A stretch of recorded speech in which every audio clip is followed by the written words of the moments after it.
Hello everyone, I got my coffee in hand. Actually, coffee number 3 of the day, which is very rare for me, but it is a Thursday. This is Coffee and Critique series for 52 Frames. This is Yosef. I'm going to cover week number 9, last week's album, Patterns, which was a really fun album. And this is going to be a weekly Warrior edition. Somebody recommended that on the Facebook group, and I thought it was a good idea. Weekly Warrior are those who submitted all 52 weeks last year for 2015. So I'm going to go over your photos for Pattern. Before I get to that, I just want to thank you for everyone who became a patron on our new Patreon page. It is a huge help. We have 30 of you that have contributed a total of $274, which will really go a long way. I can now pay for the emails that I send out and the forms that I use. If you guys haven't checked it out yet, I put up some really fun rewards as well that you can see. Again, none of this is required. This is really just a way to help support the community. And some of the cool rewards I have here, like for $1 a week, you'll get 2 free videos that I put together, including a 20-minute tutorial on how to edit RAW and the differences between RAW and JPEG, which I think will be really helpful for a lot of you. You'll get a t-shirt at the $10 level, and 2 people pledge the $50 level, where I will give you critique on a photo every week and other fun rewards. So check that out. I do want to personally thank, in no particular order, our 30 patrons: Jerry, Aaron, Nadine, Bención, Joy, Renee, Ernst, Sim, Donna, Louise, Daniela, Shoshana, Phil, Maria, Velta, Susan, Avner, Kate, Ronen, Donna, Aaron, Daniel, Marcus, Al, Michael, Zelda, Melissa, Karenza, Paul, and Nina. You guys, thank you so much for believing in the project, for believing in my vision. You have no idea how much this means to me. Okay, on with the show. So, Patterns. I'm going to go through not quite a rapid fire critique, not an all-out shred, but I'll try and quicken the pace as much as I can. Okay, Camilla Drabinski. First of all, Drabinska, sorry. It's very helpful when you put your name in the file name for situations like this where I can see your name, I can call you out. I can call you out. Camilla, I really like your work in general. This one is a really nice image. Very soft, and I like the detail. I like the black and white conversion. It makes me feel cozy. Guy, also, I really love your photography in general, and this is no exception. I really like this photo. It does seem a bit too sharp for me, meaning the sharpening. It looks like the sharpening filter was maybe overused a bit, and you can identify that by all these little shards is kind of what I would describe it as. Which does add to the texture of this image, but I personally think it's a bit too much. Both of you guys, really good job at the 2048 dimensions to export to 2048. If you didn't see my latest blog post / YouTube video on the best export settings for Facebook, I definitely recommend you check that out. Susan, you said you've been waiting a year for me to critique your photo. That's a lot of pressure. I really like this. It's very interesting observation, really good eyes, where it tells a story in the entire package. I thought that was really cool, how each one you identified a pattern within a pattern. It's really nice. I was going to critique that maybe the pattern is broken because of the lack of symmetry, but you know what, I kind of like that as well, and it's more real life. Okay, Devo, I'm not even sure what this is. The only critique I have for this, I think it's a little bit too dark. You can see you're really in the mid-range on the histogram here. I would just turn on the lights a bit. And you don't even have to do it that extremely. You can take some kind of graduated filter and maybe just amp the shadows and the whites and do that. But in general, it does seem like it's a bit dark. Entry 74, again, I don't know who this is because you didn't have your name in the file name. One thing I want to point out, you have here your dimensions are 1280, so that's a little bit too small, and it's an indication to me that this was a photo that you heavily cropped. I'm not getting any EXIF data, but I am noticing some noise, and I can't zoom in, so it's already at the 100% level. And I have a feeling that the noise is from a crop. I imagine your shutter speed was quickly because you do have the wings without blur. So, I mean, I guess you had to crop to get that shot, but I am noticing that noise there. Beth, I've actually seen photos like this from you before, and I love it every time. This is just a masterpiece. I really love this photo. I would print this photo on an acrylic print and put it on your wall, and it'll look like you have a window on a beautiful rainy day, or even get that backlit frame. It's just lovely textures. I really love the stories that that your photos generally give. Very poetic. Zahava, our cover photo winner. Really clever photo. I'm not even sure how this is happening. This melted crayon mess, beautiful mess. You know, we loved it. We gave a cover. This is a photo by Avraham. I see this a lot, and I was trying to figure out a good way to describe it. And to me, it seems like a lack of contrast. This is kind of an indicator from my eyes of a more amateur level, whether that's a lack of post-processing knowledge or a entry-level camera or kit lens glass, but you get this hazy look where the photo lacks a bit of punch. And I think I could bring the punch back in here, and maybe you can understand what I'm saying. So first of all, the shadows in general are just too bright for me. So I would lower the shadows, and already the photo looks a bit more three-dimensional. So just playing with the contrast sliders, the clarity, maybe I'll even bring up some of the vibrance here. I'll go back and lower the contrast, raise the clarity. I've been playing around with that balance lately. And you know what I would even do is go to this graduated filter here and darken up this background. Something like that. It's a bit more dramatic, and then I can now go ahead and just like raise the whites a bit. And now we're getting that punch. There's a really cool slider here in Camera Raw now called dehaze, and although this isn't actual haze, it does amp up the clarity, and we'll play around with that, and I think it does enhance the photo a bit.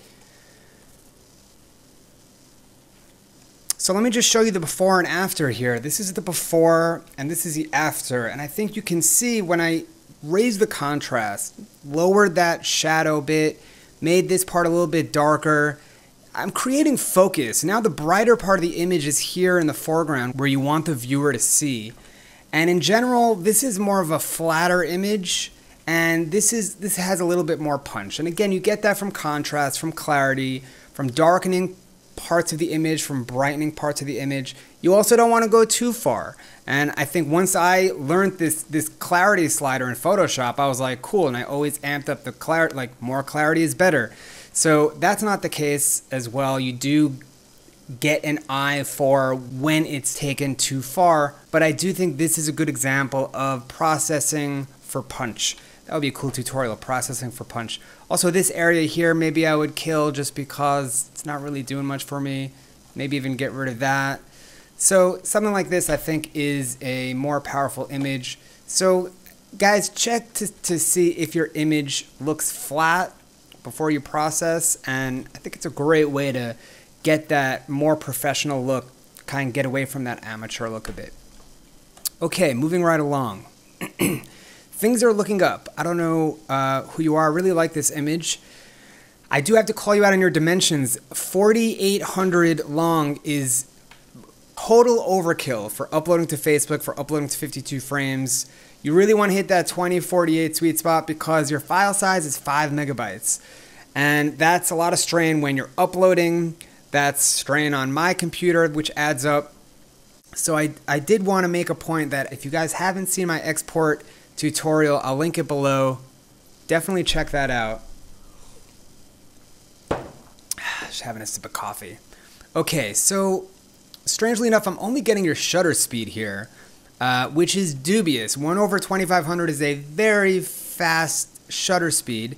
And what I notice in this photo is you are getting some noise. You can see it here clearly. Now, I don't mean that you need to zoom in 200%, and if you see an imperfection, that means there's a flaw in the photo. What I'm doing is I'm seeing it at full view. I'm seeing the noise here, but I'm pointing out, exaggerating what the noise is so that you can see it as well, especially through this interweb technology. You're not going to be able to see it in full view. So I imagine your ISO was high because your shutter speed was very high, much too high for this scene. So consider that while you're shooting next. Marina Shemesh. This is really a beautiful, beautiful image. I really like this. I like how it's backlit. Beautiful leading lines. Very nice pattern. Well done. Entry 163. Marina. 4200 wide. 2.5 megabytes. Come on. Lower that stuff. Lower it. Okay, so I look at this and I do see some softness. I don't know whether it's the processing or it's the gear, but it looks to me like it was shot with a phone. And when you look at the EXIF, indeed it was shot with a phone. iPhone 6s Plus. I have not done my research, but I know that especially the later models of iPhone do have very nice cameras on them. You have to understand the strengths of your phone cameras. When you're shooting outdoors in the middle of the day, it's going to be beautiful. If you're in any low light situation, this doesn't necessarily look like low light, but low light comes at you fast, especially when you're dealing with phone gear. And if I can just zoom in, I can show you what I mean with this here. This lack of clarity on the toothpicks. You see this fuzziness? Looks like the toothpicks are fuzzy. And that's just a lack of detail in the contrast area, which really comes from the glass. And there's only so much you can do with a phone. That's what popped out at me for that photo. This photo by Stephen Winston is really, really lovely. I went ahead and saw if I could tweak it. To my eye, it just seemed like it also looks a little bit hazy. It looks a little bit flat. I just felt like maybe playing with this dehaze slider, more importantly, just amping up this clarity, maybe lowering the shadows and the blacks a little bit. I felt it gave it a little bit more sharpness, more detail. And if I could show you the before and after here, you can see the before, to me, just looked a little bit flat, and here just looked like it popped a little bit more. Giedra, I am also a huge fan of your work, and I really like this processing where you kind of have some bluish purple in your shadows. I don't know if you got that from split toning. It almost looks like you colored a black and white image here to get that funky blue purple. I'm personally a fan of that. Maybe some purists wouldn't be. I'm a big fan of Instagram filters when it tells your story, when it helps to tell your story, and I think this does. You really crafted a story by processing this way, and I love the clarity and the detail. Really no critique here. Beautiful patterns, beautiful composition. Well done, as usual, Giedra. Okay, Batya, I'm looking at this, and first of all, 7,000 wide, 4.5 megabytes, much too large. So you would want to lower that. 2048, again, is the sweet spot. Some people don't care for the square crop. That doesn't really bother me so much. I really like your natural framing here. Really like how you have these in the foreground on top. That to me really makes this photograph. Again, it does seem a bit soft, and when you zoom in, you're seeing a whole lot of artifacts. This is not just digital noise. This is some bottleneck happening in the post-process or in the camera itself. You're seeing a really lack of detail here, and I don't know. Let's see what you're shooting with here. Canon IXUS. I think that's a fancy point and shoot. You know, you may want to test the limits of your camera. ISO 800 isn't really high for cameras today, but it could be too high for your camera. You may want to do some testing on that. John Cheng, for some reason, only recently your photos have come into my radar, and I really love your work, and I really love this one as well. I like this abstract nature. I can't really critique this photo because I do think it's perfect as it is. But for me, I feel like if you look here, it's missing a lot of the data in the upper range. And with black and white, I feel like you have more creativity in general to do kind of what you want to do. And maybe I can experiment and kind of prove that right now. But first of all, what I would do is I would up the highlights. I'd maybe up the highlights. Let's turn on the highlight clipping warning here. And we'll up it just until... Oh, there's no warning. How about the whites? There we go. So that's our highlight clip warning. That means you've gone too far. So I would go just before you're seeing the red. I'll just show you the before and after here. To me, I just felt like there was some data missing in the highlights. And because we're messing just with the highlights and the whites, we're not really affecting the blacks and the shadows here, if you notice in the foreground buildings. In fact, I would even maybe lower the blacks, raise the highlights. Now, when you're lowering the blacks and raising the highlights, that's essentially contrast. That is what contrast is doing. If I raise the contrast, you see the blacks are getting blacker, the whites are getting whiter. And if I lower the contrast, it's the opposite, right? It makes it more flat, like what we were saying before. So for me, instinctively, whenever I see a black and white image, I'm like, oh, let's raise this clarity, let's have fun with it. To me, this is a more funky image.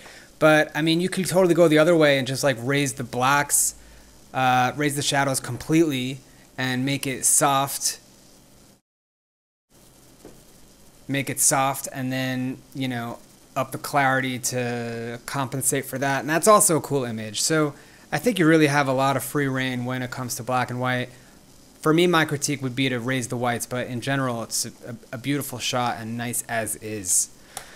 Okay, wow, we're already over 20 minutes. So maybe I'll just go through one or two more real quickly. Arena, this is beautiful. This is just a great way to have a story that you have, like the story here.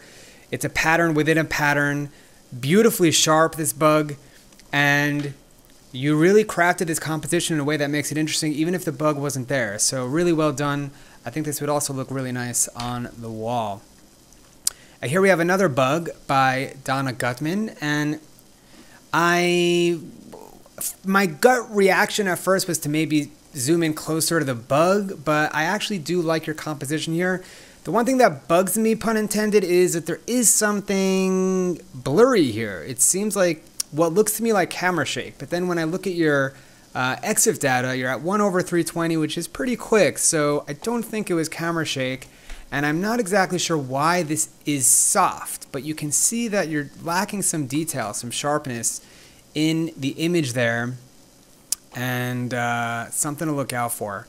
All right, guys, so many good photos. Congratulations to all of you weekly warriors, including myself, from 2015.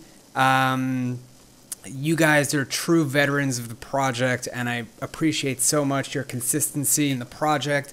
As always, you can follow us at 52frames.com to join our weekly... Would somebody really watch 20 minutes of this and not know what it is? Our weekly photography project.